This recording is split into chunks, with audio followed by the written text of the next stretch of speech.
আমাদের ভ্রমণের উদ্দেশ্য যদি হয় নিজের শিকড় খুঁজে পাওয়া, মনের শান্তি বা নতুন কোনো অভিজ্ঞতায় নিজেকে সমৃদ্ধ করা, তবে সেই গভীরতা বজায় রেখে কিছু কথা বলবো।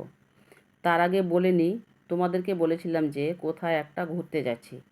কোথায় যাচ্ছি সেই উদ্দেশ্য নিয়ে ভিডিও করেছিলাম। অপেক্ষা করতে বলেছিলাম। তোমাদের অপেক্ষার এবার অবসান হলো। আমরা ঘুরতে গিয়েছিলাম মিনি দার্জিলিং। হঠাৎ নাম শুনলাম চলে গেলাম। তোমাদেরও মনে হয় আশ্চর্য লাগবে, মিনি আবার দার্জিলিং হয় নাকি। এই গরমের মধ্যে, গরমেও খুব অসুবিধা হয়েছিল, তবে খুব আনন্দও হয়েছিল। শীতে গেলে খুব ভালো লাগবে। দার্জিলিং বলে কথা, ওখানে না গেলে কি বিশ্বাস করতে পারবে না যে আমাদের এখানে ছোট্ট দার্জিলিং আছে। পারলে সবাই ঘুরে এসো, ভালো লাগবে। বলে দিচ্ছি কিভাবে যাবে। যদি বীরভূমে রামপুরহাটে বাড়ি হয়, তাহলে মল্লারপুর দিয়ে শালবাদরা হয়ে যেতে হবে ঝাড়খণ্ড। ঝাড়খণ্ডে পড়ছে এই ছোট্ট মিনি দার্জিলিং। দেখতে অপূর্ব, অনেক গাছপালা আছে। দার্জিলিং যেমন হয়, শিলিগুড়ি থেকে দার্জিলিং যেতে যেমন লাগে সেরকমই কিন্তু যাওয়ার সময় মনে হবে।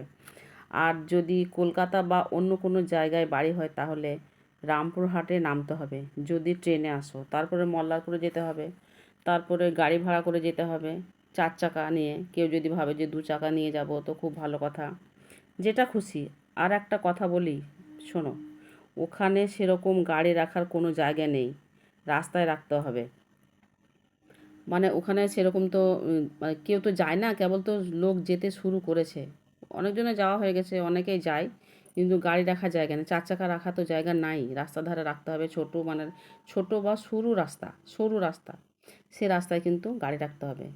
দার্জিলিংটা এখনও সেরকম চালু হয়নি, মানে ওই জায়গাটা এখন চালু হয়নি, তাই মানে আর খাবার আর জল সঙ্গে নিয়ে যেতে হবে। ওখানে কোনো দোকান টোকান কিছু নেই, সেজন্য কিন্তু ওখানে খাবার নিয়ে যেতে হবে। খাবার যদি না নিয়ে যাও, জল যদি না নিয়ে যাও, তাহলে কিন্তু খাওয়া ব্যাগরে, মানে খাবার না থাকলে খাওয়া ব্যাগরে কিন্তু তোমাদের ভীষণই অসুবিধা হবে। তাই যে ওখানে গেলে জল আর খাবার নিয়ে যেতে হবে।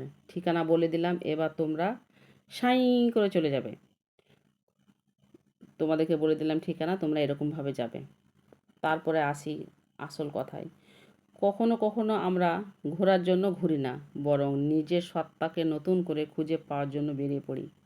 দীর্ঘ প্রতীক্ষার পর আজ সেই গন্তব্যে, যেখানে আসার কথা ছিল অনেক আগে থেকেই।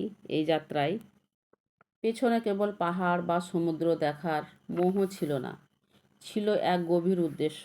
ব্যস্ত জীবনের কোলাহল থেকে দূরে গিয়ে নিজের মনের সাথে কিছুটা সময় কাটানো।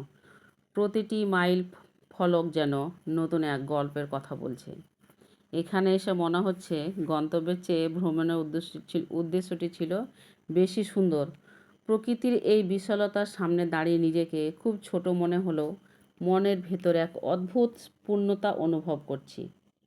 জীবন তো আসলে এমনই, উদ্দেশ্যহীনভাবে বেঁচে থাকার চেয়ে একটি লক্ষ্য নিয়ে এগিয়ে যাওয়াটাই আসল সার্থকতা। স্মৃতিগুলো ফ্রেমবন্দি করেছি ঠিকই, কিন্তু অনুভূতির সেরা সেই রেশ যেন সারা জীবন মনের মণিকোঠায় অমলিন থাকে। আমার এই ছোট্ট যাত্রায় বড় পাওয়া হলো এই মানসিক শান্তি। এক জায়গায় মাথা কাটিয়ে নতুন এক অজানার পথে স্মৃতির ঝুলিটা আগের জায়গা থেকে পূর্ণ করে নিয়েছি। এবার নতুন অভিজ্ঞতার পালা। গন্তব্য যাই হোক, এই যাত্রা পথটায় আসল আনন্দ। নতুন দিগন্ত, নতুন গল্প, সব মিলিয়ে ভ্রমণটা যেন এক অন্তহীন কবিতা।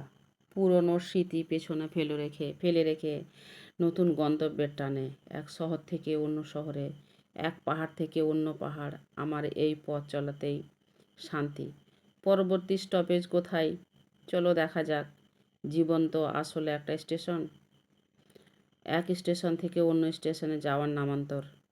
এক জায়গার গল্প শেষ হতেই আর এক জায়গার ভূমিকা শুরু। নতুন পথে পা বাড়ালাম, নতুন কোনো রোমাঞ্চের আশায়।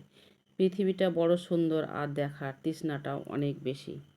খুঁজছি সেই মিনি দার্জিলিং, খুঁজে আর পাচ্ছি না।